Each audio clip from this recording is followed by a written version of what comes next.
Happy Friday, everybody. I dressed up for this one today because it's a special show, Matt.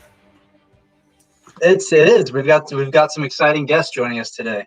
We do. And I thought this might be Roast Matt Day here on the Inside Bowling Show because you live with these folks and you guys have just this special relationship that I'm probably going to bring no value to the show whatsoever today because of all the inside information you have. We already prepped before the show with them.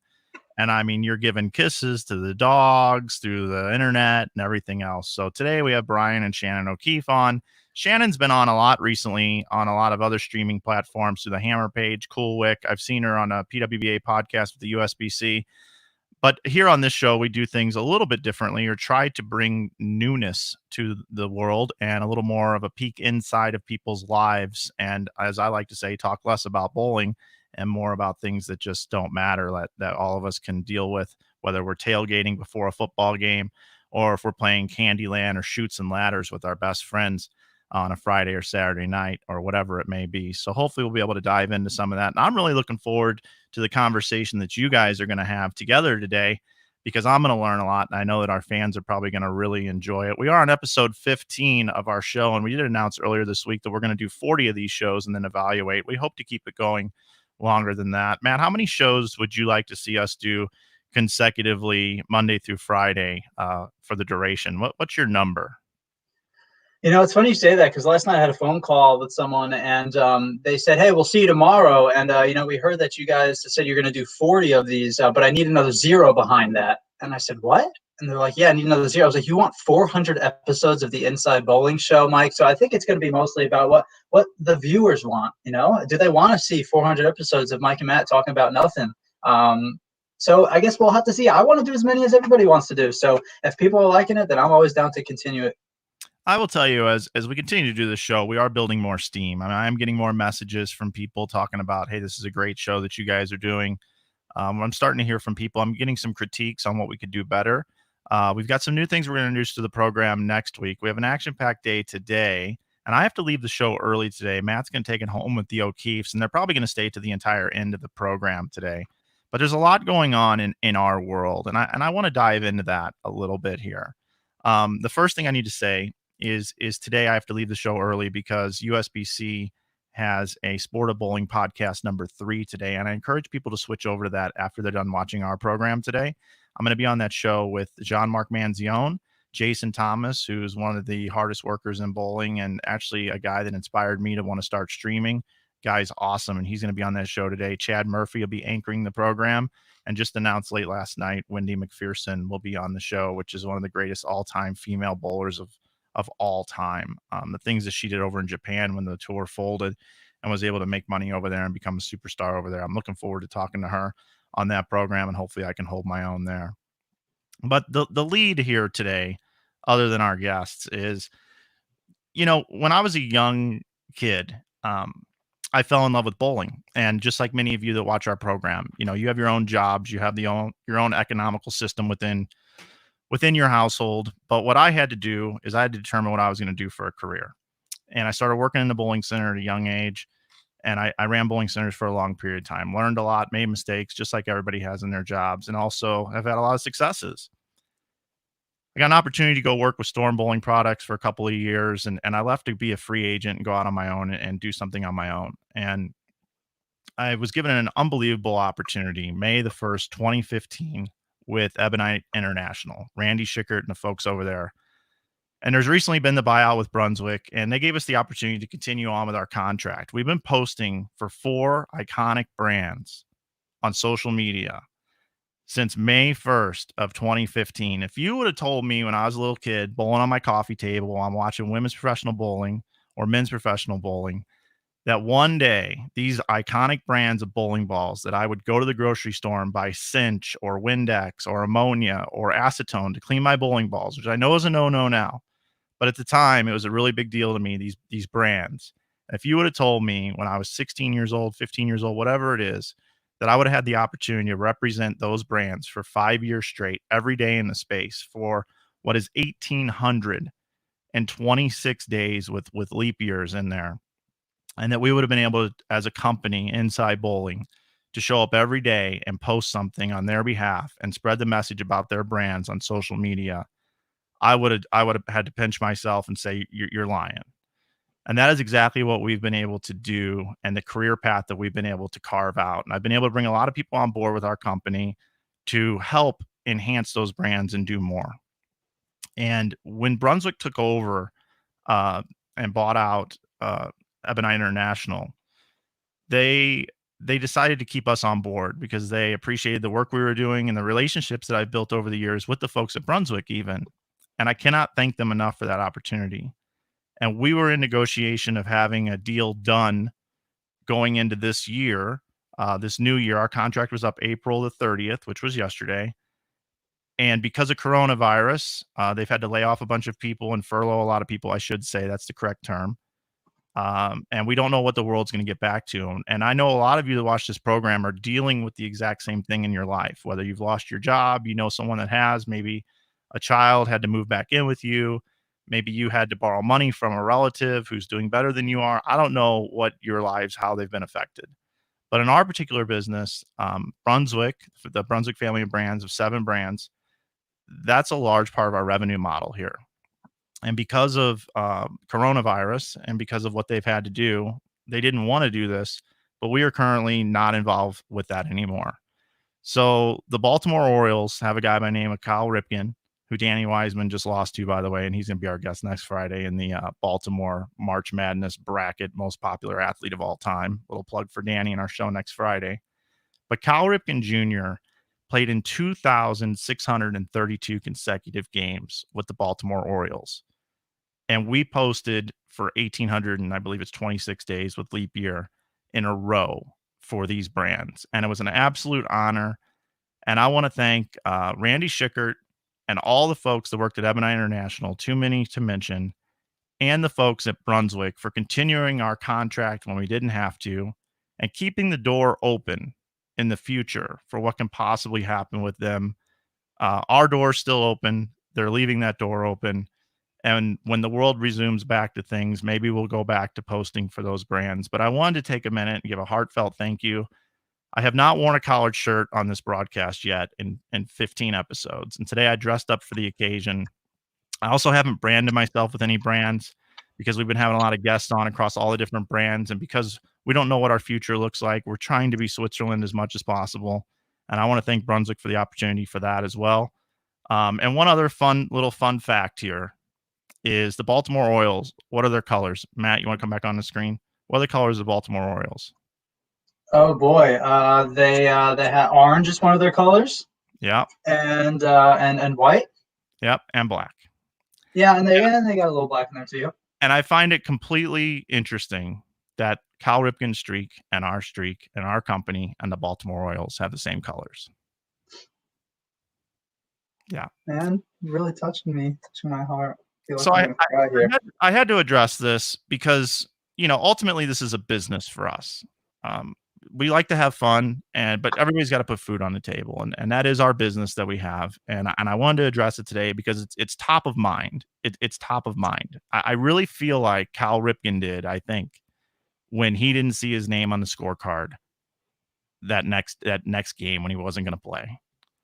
And my mind is just completely different today because every brand we work with, I think about their business every single day when I wake up. Yeah, there might be a pecking order, but because of the opportunity that Randy Schickert and the folks at Ebonite International gave us and Brunswick were able to continue on, I just think about these brands constantly. And today, you know, it's going to take 21 days to make that habit again, but it's very difficult to not think about that. Although I will say, with no new products coming out and things like that, it hasn't been as hard. But I wish those guys nothing but the best. And again, our door is always open. And with that said, I think it's safe to say, if we're talking business, that we should thank the folks that are still continuing doing business with us and that we support. And you see it through our social media. I'd like to thank the United States Bowling Congress for the work we do with them. I'd like to thank the Professional Bowlers Association for the work that we do with them. I'd like to thank Tropicana Lanes in St. Louis, Missouri for all the work we do with them. I'd like to thank Brad and Kyle for the work we do with them. And I'd like to thank BowlerX.com for Lee and Krista's trust in us handling their marketing for them and working with them on a daily basis. Without those people, our team here at Inside Bowling wouldn't be able to do what we do and provide food on the table. So thank you to all the people that support us, have supported us, will continue to support us. And we're open for business. And now we have a bunch of free time that we can now take on new clients. So if you or your business needs websites built, social media, graphics, handling it on a daily basis, or live streaming, whatever it may be, you can contact us at media@insidebowling.com. We've been using that email address. You can also suggest guests for the show. And we've also got our merch shop on Inside Bowling, which is another revenue stream for us that keeps us moving. So with that, I'm done with that. I also want to talk about with Matt here. Next Monday, we're going to introduce something new to the program. We're going to start doing a poll question on Monday. And the other thing I don't have time to get to today, but I teased it earlier this week, is my boxes arrived. I've got one right here. I had 3 large boxes on my front porch yesterday. I sent you a picture, Matt. And these are relics. These are relics. And when we have Marshall Holman on the show on Monday, these relics right here are going to be opened up, and most of them are going to be going for sale on our eBay channel.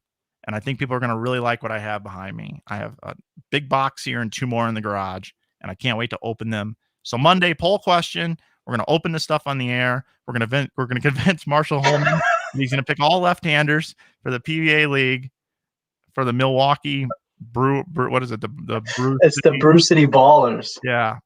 So anyway, so that's that. Matt, anything you have to say about my long dissertation there? No, I mean, it's sad for sure. But bright times on the horizon, as always, for Inside Bowling. And if there's something I've learned from working with you over the past 6 months or so, is that whenever something happens, something crazy happens that most people see as some sort of an obstacle, you and all of your colleagues over at Inside Bowling always find a way to turn it into an opportunity and to take advantage of it. So it's just it is what it is, and I'm sure that there's going to be plenty more opportunities out in the future for Inside Bowling. Yep, absolutely. And on our website, we still have the licensing deal with the Brunswick family of brands, but now at this point in time, because we can open it up, and I actually had this conversation yesterday. Bugsy actually called me and thanked me for the 5 years of service and work, which was a classy move on Brunswick's part. That we could open it up now. So if any other companies would like to sell merch on our website or let us to do some designs and we get a royalty agreement in place, we'd love to do business with you. So with that, let's change gears, and we have a big show today. I've been looking forward to this one, and I really didn't want to bring Shannon on until once we kind of had a format established and figured out. Because whenever you bring on Shannon, you're gonna get viewers, and when you get viewers, you want to make sure your show is good. And I think that we finally have gone to a passing grade, so it's worth having Shannon on. And then, of course, we wanted to have Bryan on. We wanted to have our man on, because when he's around you, he opens up a little bit more, and then he can yell at you and I after the program with the things that we've dug up on them today. So hopefully today's show is a little bit of roasting. And Matt, I'm going to let you, because you're so close to these guys, I'm going to let you go ahead and introduce them and bring them up on the screen. So Bryan and Shannon O'Keefe intro coming up right here by Matt. Well, I want to preface their intro by saying I hope I make it out of this show alive, and I hope we can all agree to keep this reasonable today and to be conscious of the things and the roasting that we're doing here, okay? Because ultimately, this is our show, and I can pull up whatever I want on this tiny little screen here and show the world. So let's just keep all that in mind here. We can talk about our discussions and hatred for tomatoes with Bryan O'Keefe. We can talk about my desire to eat 70 chocolate chip cookies in one sitting. And we can also talk with Shannon about how she dealt with all of our antics for 2 years straight, us running around the house screaming and one, and running around with the doggies and me losing the dogs for 3 hours one day. So without further ado, my second set of parents, Mr. and Mrs. Bryan and Shannon O'Keefe. Hey! Let's go. Good. Let's go. Mike, I was afraid that the music was going to start. Like the Oscars were going to shut you off there. I'm like, what show is this today? Is this the Mike Flanagan show? You know, like the music's playing in the background. You're like, I'm going to finish this. We're doing this. This is a big deal. Yeah, speaking of music, I actually wanted to come out firing with this question. What was the song you guys danced to at your wedding? Oh, Dance to tons. yeah. Which one? No, but the first dance. It's Your Love. Ooh, nice. Faith on Tim McGraw. Little country for you. I thought you were referring to his like infamous light up dance, but No. Hopefully you don't have that on video. That would be it's bad. on. No, you don't you dare, Matthew.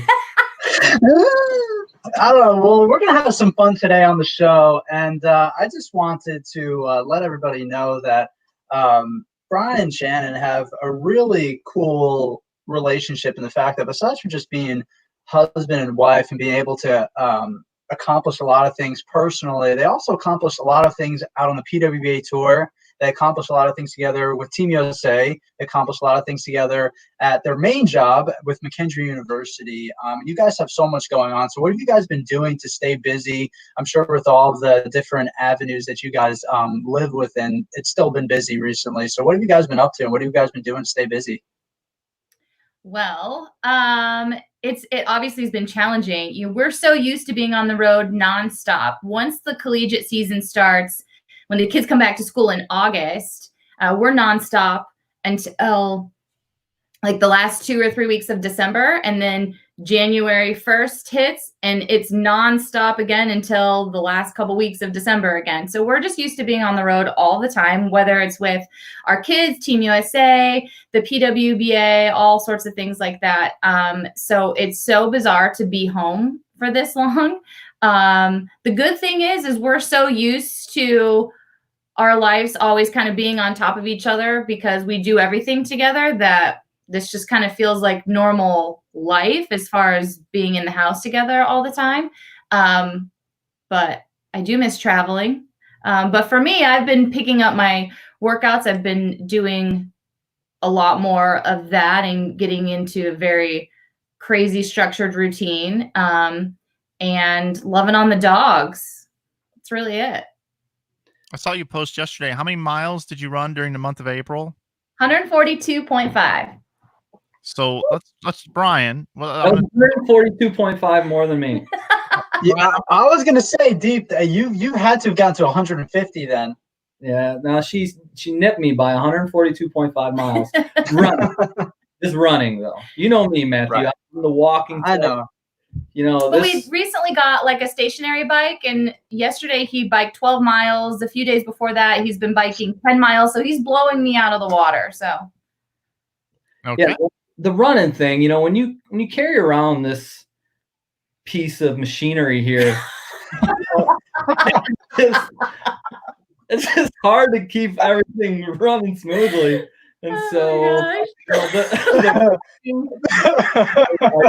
are just a little more efficient. It's a little more my style. Oh god. Yeah, the running's not really the problem. I feel like it's the braking, you know, when you got just that structure of muscle coming at you full force, throwing on those brakes takes a couple of tenths of a mile to slow it down to get everything. I run through the treadmill. Like Right. I go through the front. Yeah, he goes off of it, and that's why Bryan's a winner. You know, he runs through the tape. They always say you have to run through the tape. You don't just run to it. And I think that's why, Bryan, over the years, I want to dive a little bit into one of my nicknames or one of my I guess perspectives of Bryan O'Keefe is the guy that's the king at things that don't necessarily matter. And over the years, you've done a lot of you've done a lot of things in your life that a lot of people don't know of. And I want to dive into some of them here. Can't wait. For those of the people that aren't really close with you, Deep, you've got a little bit of a relationship with a video game called Golden Tee. Why don't you dive in and talk about your national world ranking with this golf video game here, and maybe reminisce on the time where you tried to teach me and it didn't really work out so hot. Yeah, I don't really know about the world ranking sort of thing. I was hyping you up, Deep. Just take it. Well, yeah, take it and lie are two different things. We're trying to get viewers here, Deep. Okay, yeah. So, yeah, there is a stretch where I was big time into Golden Tee, much like everything. Like, I think he said it kind of perfectly. I'm the master of things that don't really matter.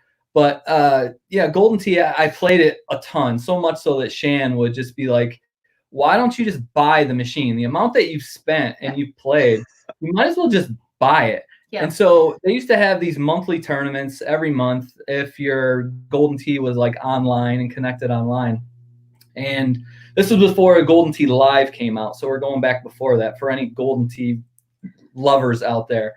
We used to play, I used to play nonstop, and they used to have monthly tournaments. And if you got to a certain level, if you finished in like the top 10 of the level, you'd move up a level. So they had a gold division, a silver division, and a bronze division. And so you start off in the bronze. If you finish in the top 10, you move up to silver. Or I kind of came on the scene. Like, I'd never played these tournaments before. And then the first couple months that I played, I was doing so well that Golden Tee didn't believe it was actually me. So they made me video myself playing. So I was in the silver division, and so my friend Scott Alexander, who I just saw Stephanie Alexander's in the chat. So Scott Alexander had to videotape me, and they were very specific about the rules on the videotaping. I couldn't just be out of frame and then showing the screen of the Golden Tee. Like, I had to be in the frame the whole time to make sure that nobody was walking in and playing the game for me, because here's this guy, Bryan O'Keefe, coming out of nowhere. You know, he doesn't play in national tournaments, but yet he's, dominating and like worldwide. So, all right, Bryan. Long story short, we go through all that, and I got easy. This is about me. This isn't about you. So I got up to the highest level, which was the top 50. There's only 50 people in the gold division, and I got there for a little bit, and then we ended up moving to Wisconsin, and I sort of stopped and slowed down on that. Shannon, is this what attracted you to Bryan in the first place? Without a doubt. Like, his video gaming skills were like top notch. Yeah. You see a guy at the game and you're like, who's that? Was it his form? Like, did he have a perfect arch athletic position while he was playing the game? And did you see the roundness of his bum? Is that what made it happen? Stop. So one last thing on the Golden Tee thing. There's certain ways you can play. People are thumbers and they'll use their thumbs. I wasn't really a big thumb guy. When you start dealing with bowling thumb, and my right thumb was much stronger than my left. And so I just wasn't super accurate with that. So I was more the open hand. I was really good with touch shots, 3/4, just like smooth it on in there. Yeah, it was good stuff. Thanks for bringing that up, Matt. I appreciate it. Of course. And I watched Bryan one time. We were actually at the conference championships a couple of years back when I was still working with you guys, the MIAA conference championships in Chicago. I think we were at Mike Nape Center. And they have a Golden Tee machine. And so during a lunch break, Bryan and I went back to the Golden Tee. I was like, Deep, I want to see you play, man. And I thought, you just aim it right, and then you just shoot it forward. No, Bryan's like, with those race cars, you like pull them back, you get them riled up, and then you let them fly. Deep's like, boom, and he lets it, and he's hooking this golf ball, literally hooking like a bowling ball. It is hooking across the whole golf course. He knows all the different tricks and techniques to the game. It's really impressive. And I gotta say, he's also got a couple other things to his credit. He's a New York State champion in darts, right, Deep? You're also you were ranked in the top 100 in the country and BMX biking as a kid. I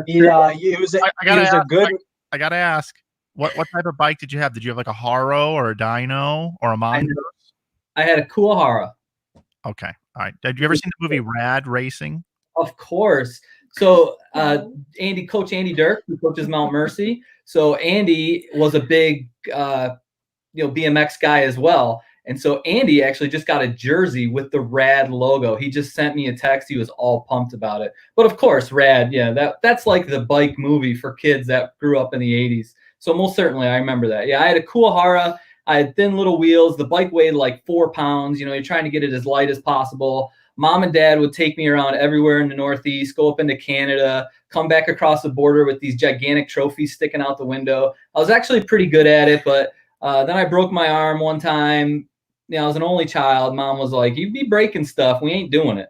And so we kind of got out of that. But yeah, there was a stretch that I think I was ranked 96th for my age bracket. Not for everybody, but just for my age bracket. But yeah, I used to love it. Well, I know you guys have that huge projector in the basement. I think that should be what is tonight. Go get yourself some Oral Redenbacher popcorn. Get your popcorn making machine, so we can just make even better. I think RAD should be it tonight. And if you do a double header, follow it up with Gleaming the Cube, the skateboard movie. You'll really enjoy those two. Sounds really exciting for me. It is Friday. Now, let's switch it over to Shannon here. Shannon, you didn't start bowling seriously on tour probably until a lot later than most people probably realize. Talk about what your first true love was when it comes to sports and how you eventually transitioned into bowling game. And ironically enough, the role that, or I guess you could say the tie between video games and bowling had for you as a kid. So my dad bowled professionally when we were kids. I grew up with 5 brothers, grew up in the Northwest. So we were always into the baseball and softball, but baseball. I mean, when my parents got divorced when I was very young, we'd spend the summers with my dad, and all we would do is watch baseball. He'd get home, we'd do our chores, he'd take us to get baseball trading cards, and was just kind of our life was all about the diamond.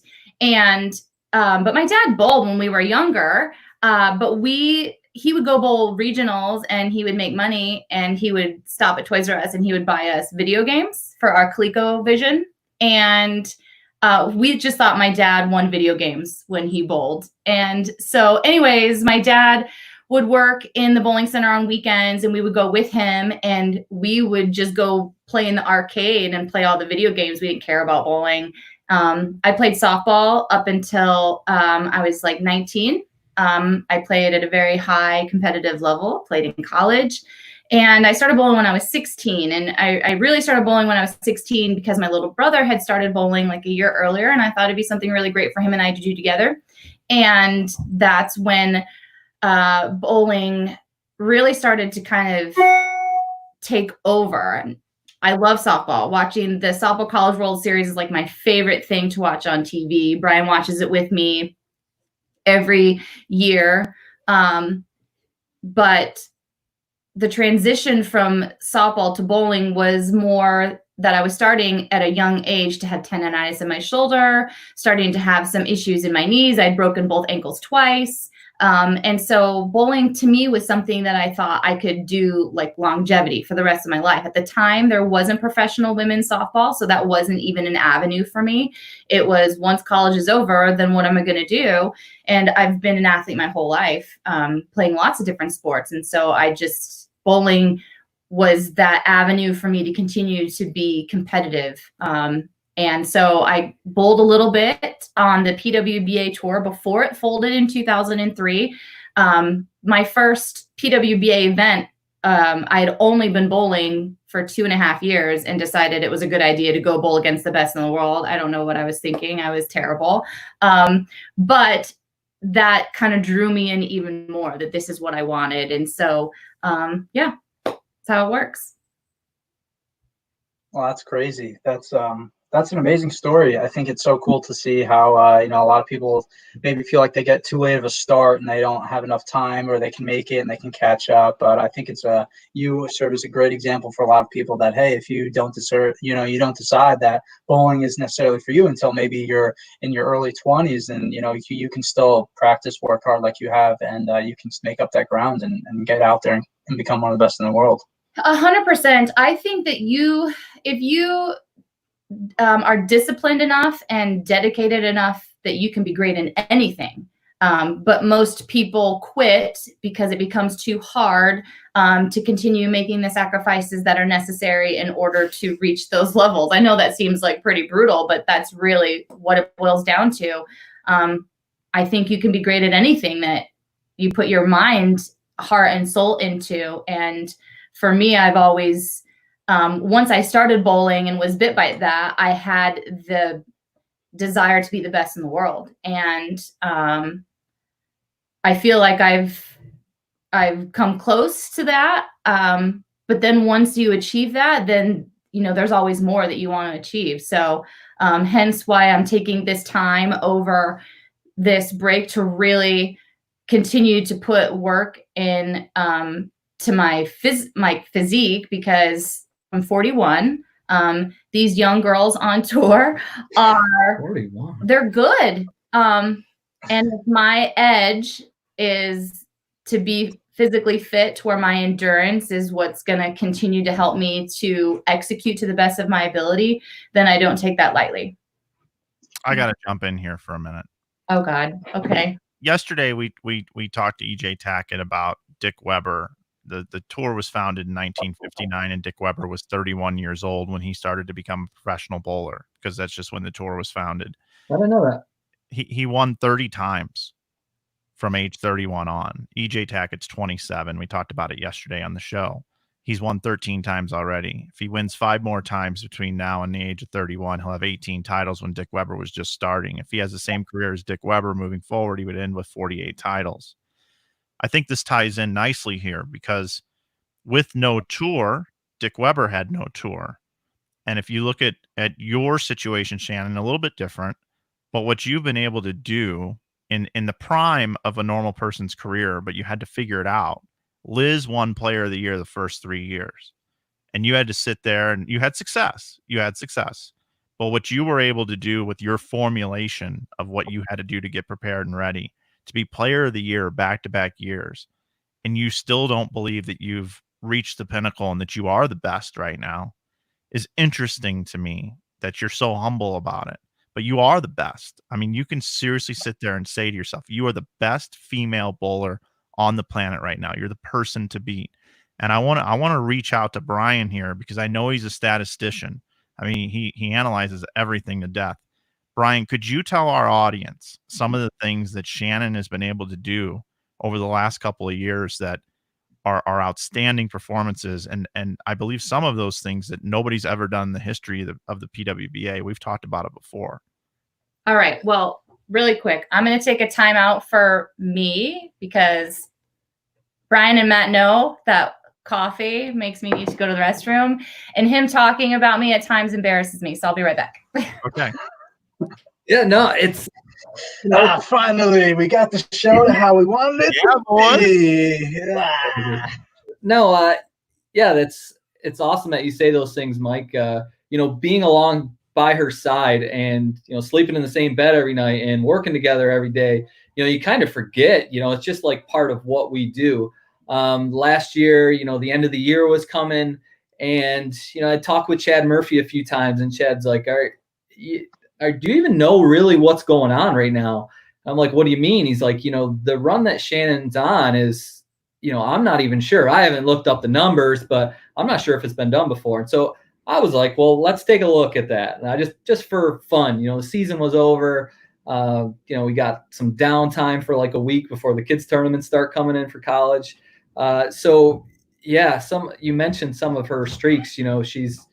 She's won 13 times in the last 5 years. I don't remember the exact totals off the top of my head, but there's only been 5 years that the first couple of years of the tour stop, they only had 11 or 12 events, and she had to miss a couple due to some Team USA functions. One time there was a McKendree event that we couldn't miss, and so she didn't bowl the tour. So she's missed like 5 of the events in 5 years as well that she hasn't even competed in.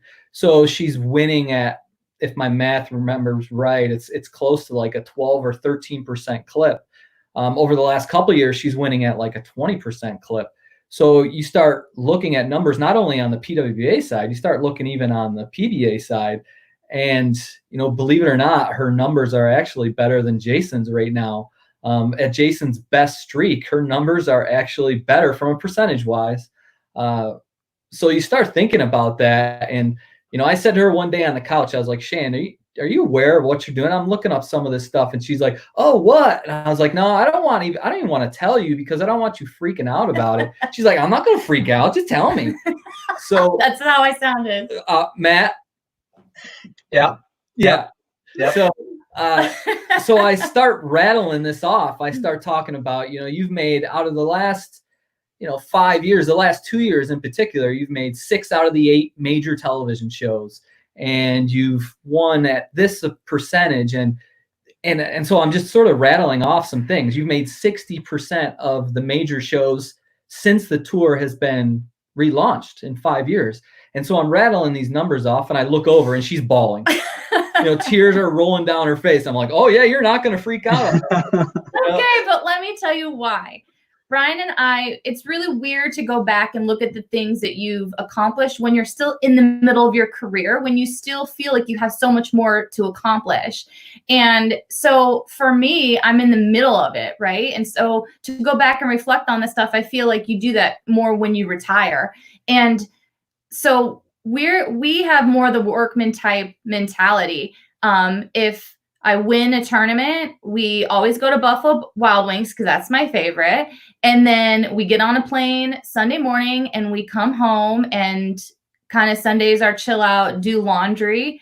And then we go back to work Monday, Tuesday, Wednesday. I'm practicing Monday, Tuesday, Wednesday. And then we're on a plane. We go to the next event. And so we don't really ever sit and just talk about and dive into the successes. We talk more about, hey, what happened that we can improve upon, because we are a team out there doing it. Yes, I'm the one that's competing, but I wouldn't be successful doing what I'm doing if he wasn't there with me.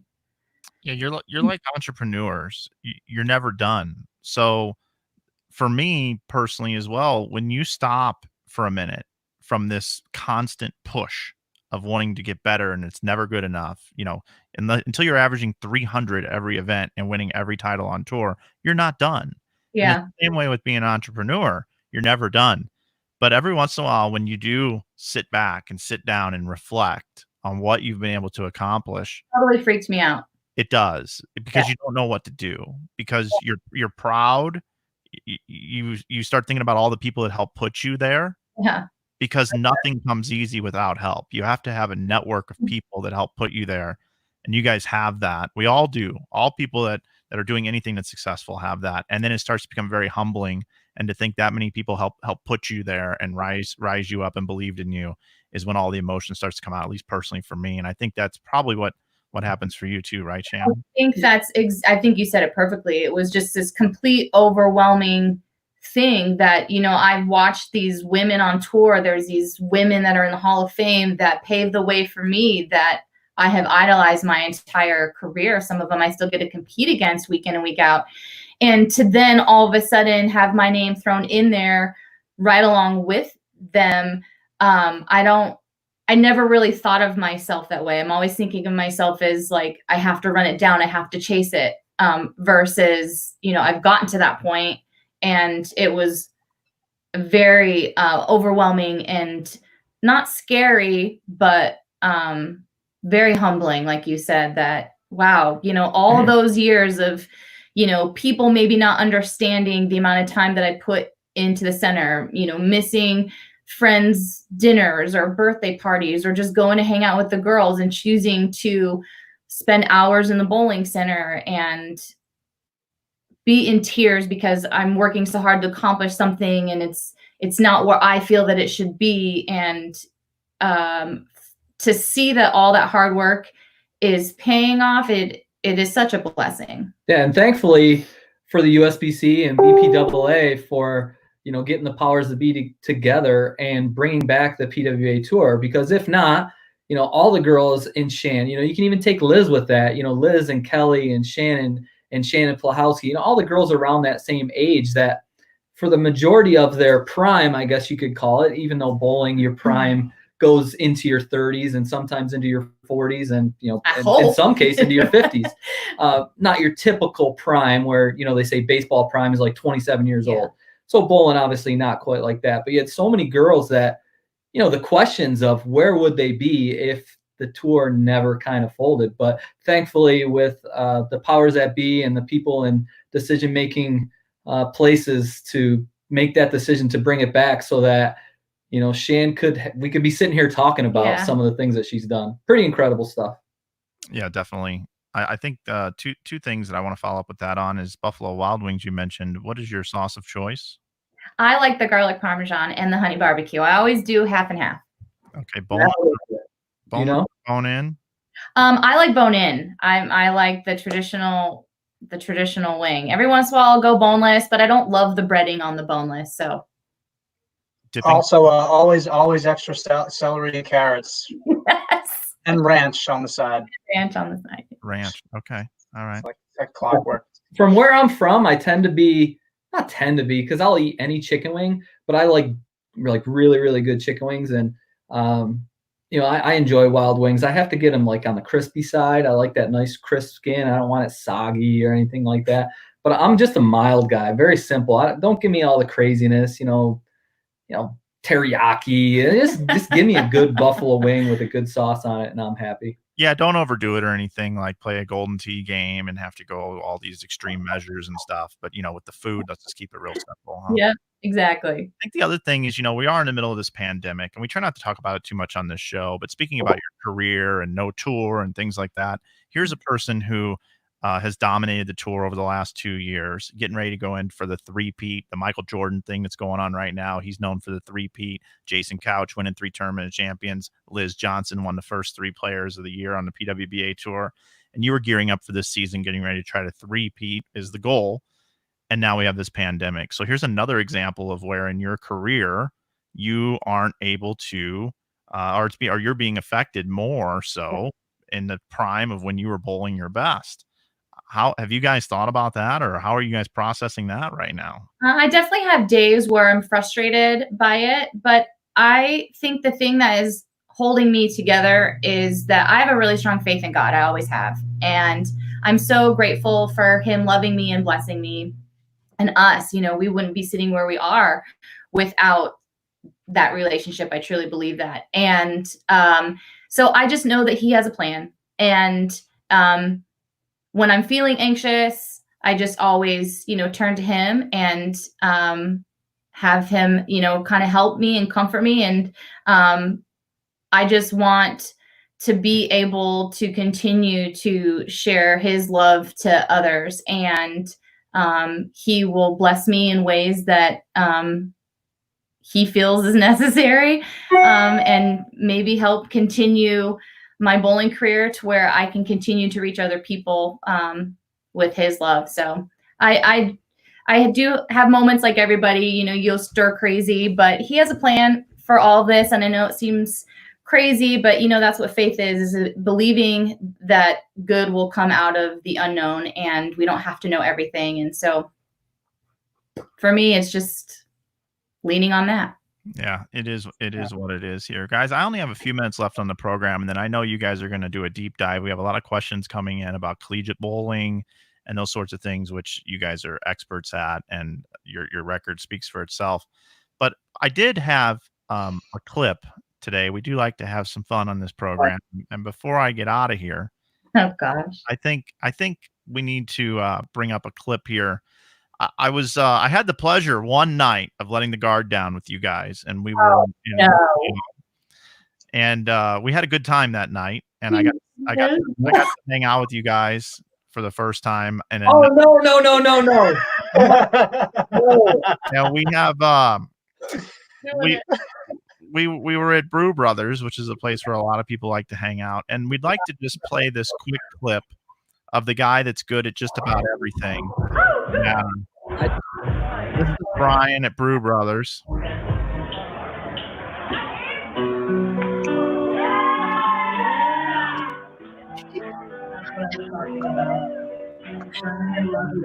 Like my worst nightmare, dude.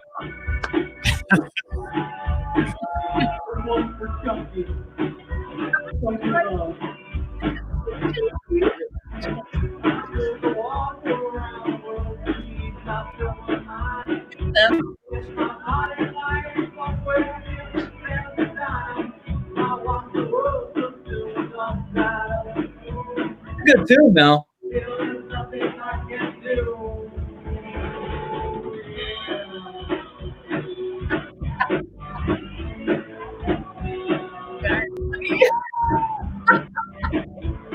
Okay.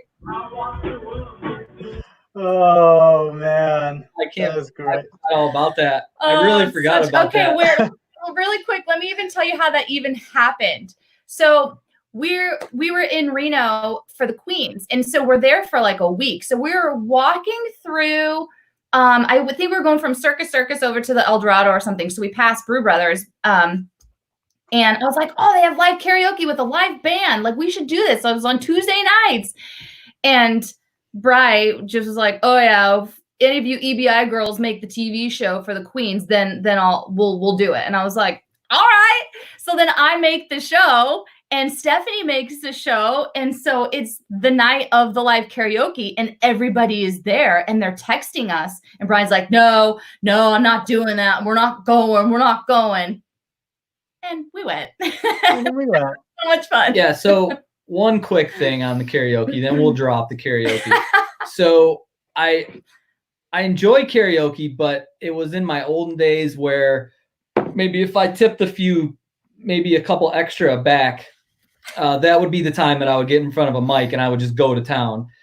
But then I dropped the alcohol from my system for over a decade, and so my karaoke went down when it's like a graph, they went together hand in hand. So that was the first time I think maybe ever that I had tried to sing karaoke without any being sober.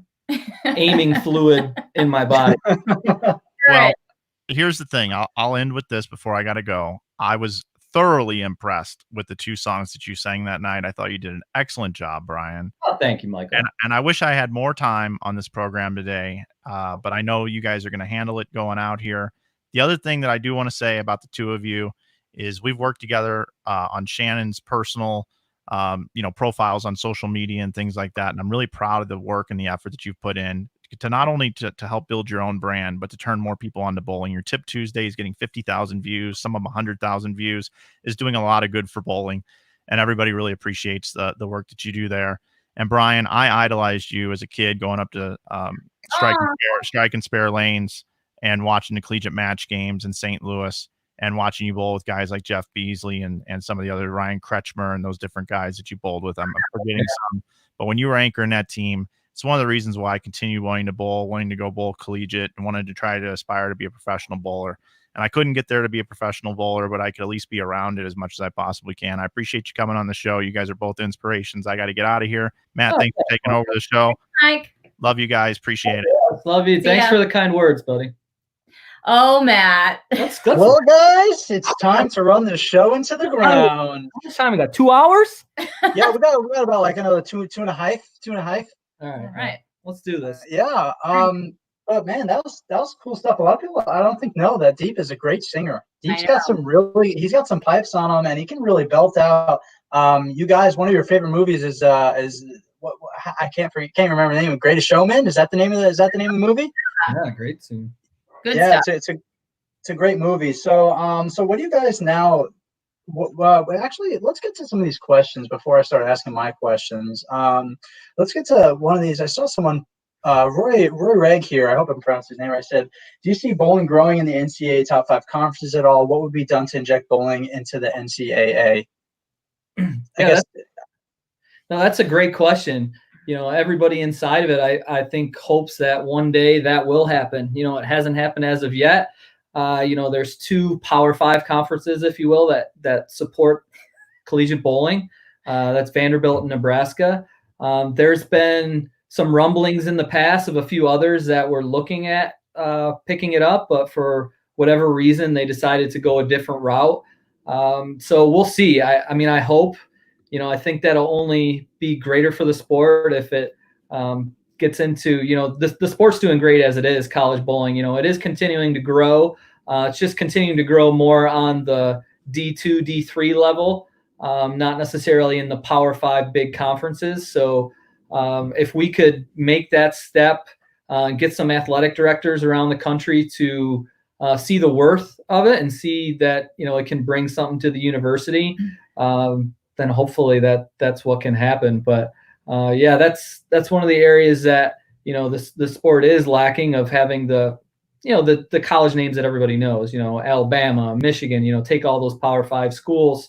And they have programs, but they're generally done on the club side and not necessarily sponsored on the NCAA women's side. So that would be awesome if that could happen.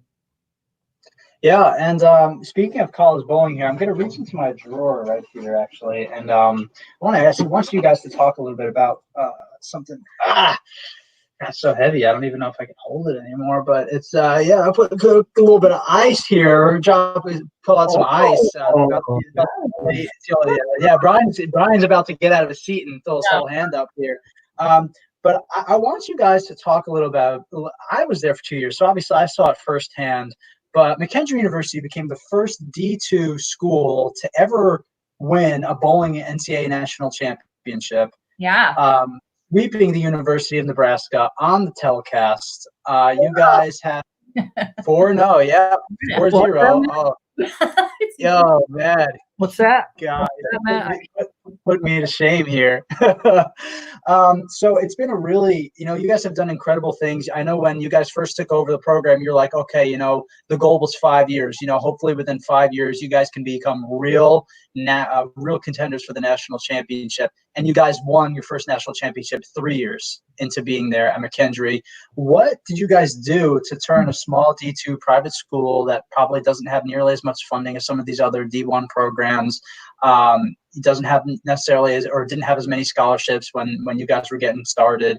How did you guys go about structuring this program, and what do you guys think it is that you guys offer between the dynamic of Bryan being, a full-time coach all the time with the best bowlers in the world, and Shannon not only being a coach, but also being the top female player in the world? What is it that you guys do that allows you guys to have all this success?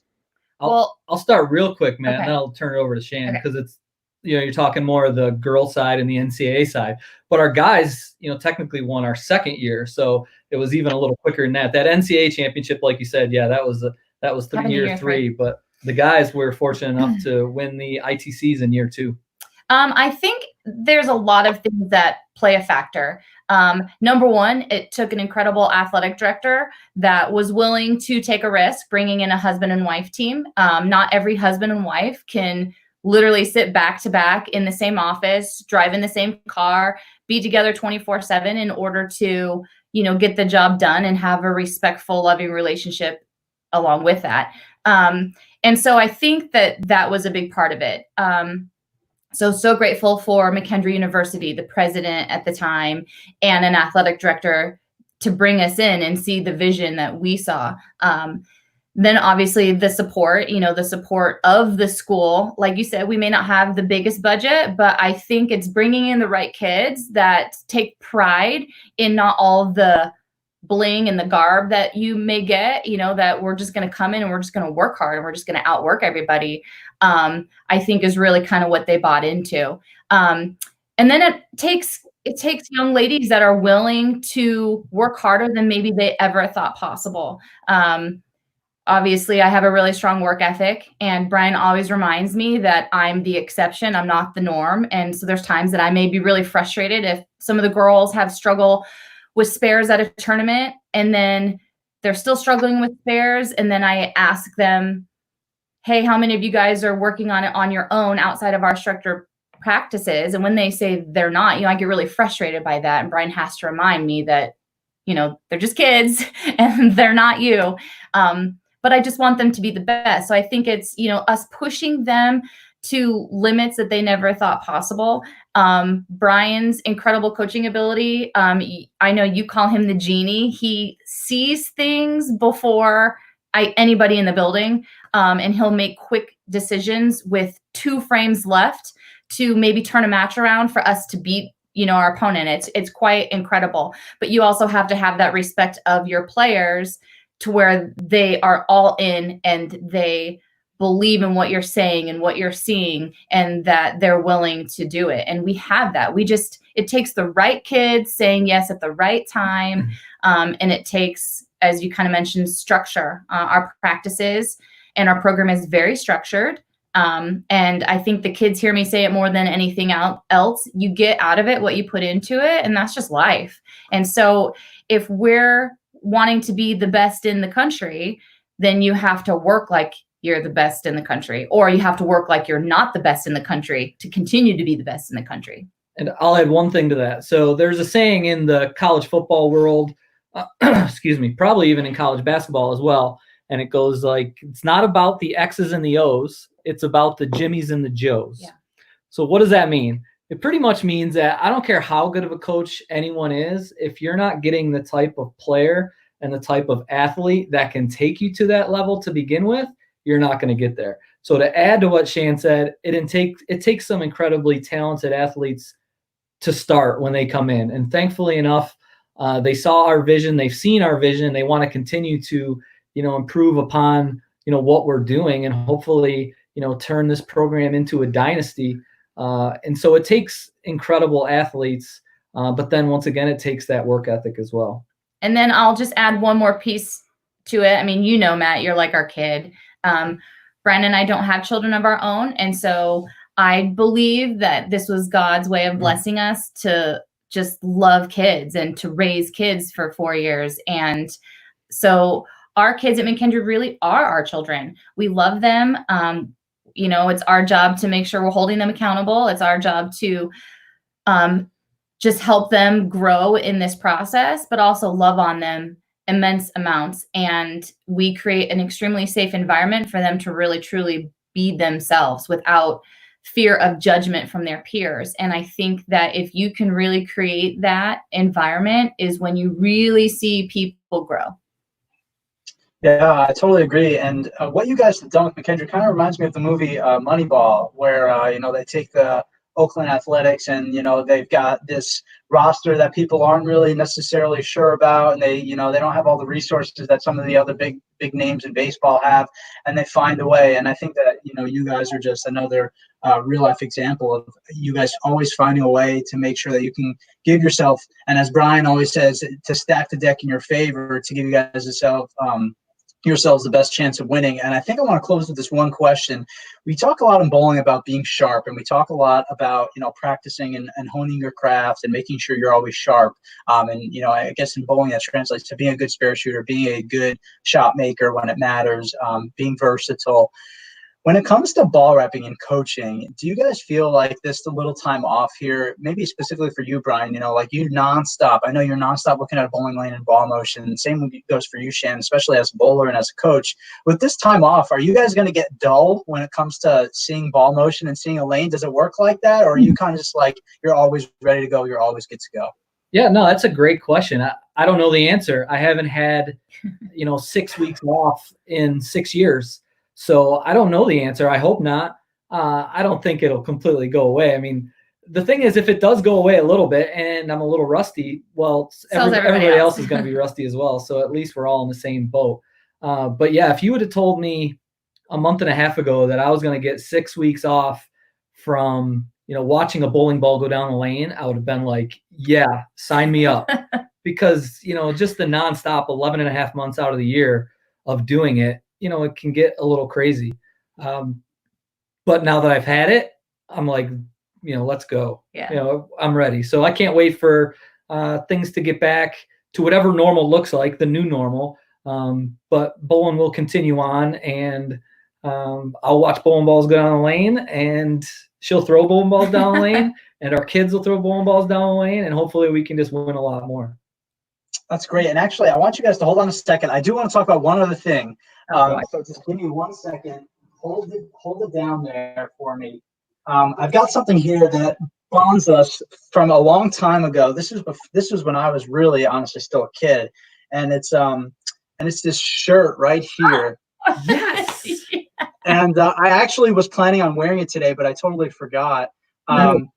But why don't you guys give the people a little background here on this YW Peeps, and we'll wrap it up with this great story.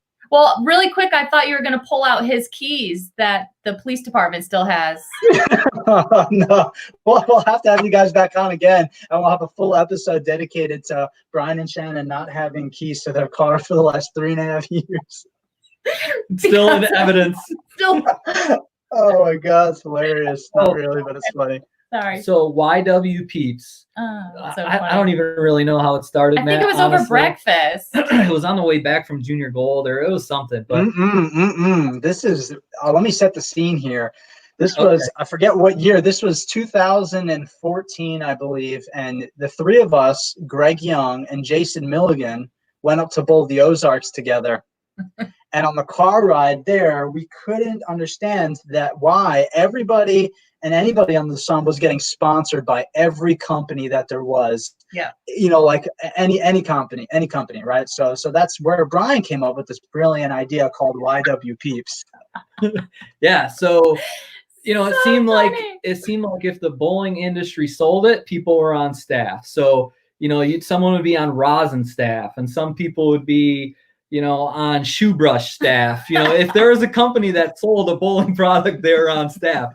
Well, something that's used all the time in the pro shop world are yellow wax pencils. And so I thought, you know, we need to make a staff for people strictly using our yellow wax pencil. So YWP. And we're going to call ourselves the YW Peeps. So we asked for resumes. Our first staffer, I believe, was a gentleman by the name of Chris Vi, who has always been famous, but he's becoming a little more famous now that he's made a few television shows with, you know, those 36-inch pythons that he's got on each arm.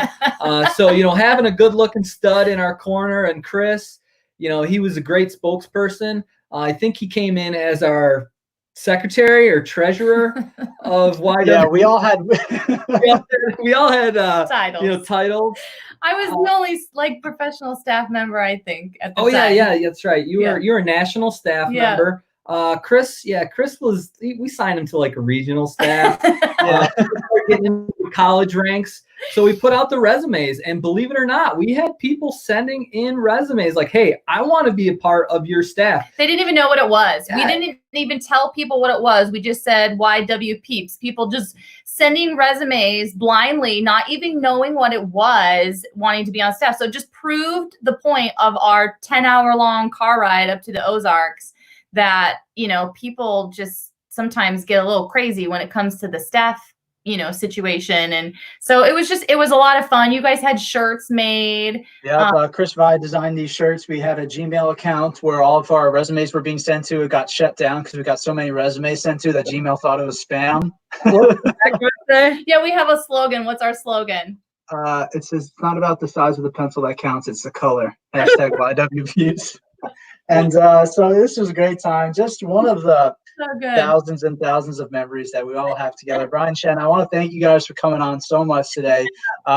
You guys can follow Shannon on all of her social media. She's only got like 220,000 followers on Facebook page like, so she could use a couple extra.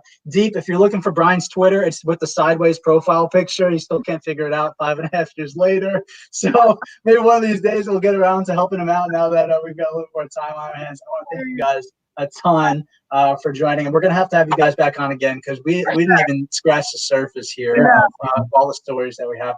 So thank you guys, everybody. USBC is now going live on Facebook with Executive Director Chad Murphy, and Wendy McPherson is also going to be joining Mike, who had to leave the show earlier today. So go on, head on over there. Beef and Barnsley also, they are going live, I believe, today at 3 p.m. Eastern, I believe. So go ahead and check that out. Again, Shannon, Bryan, thank you guys so much, and we hope you guys stay safe during the rest of this quarantine. Thanks, Manny. Love you, buddy. Love you guys too. Take care. Okay, so he'll come back on. He's just ending streaming and then we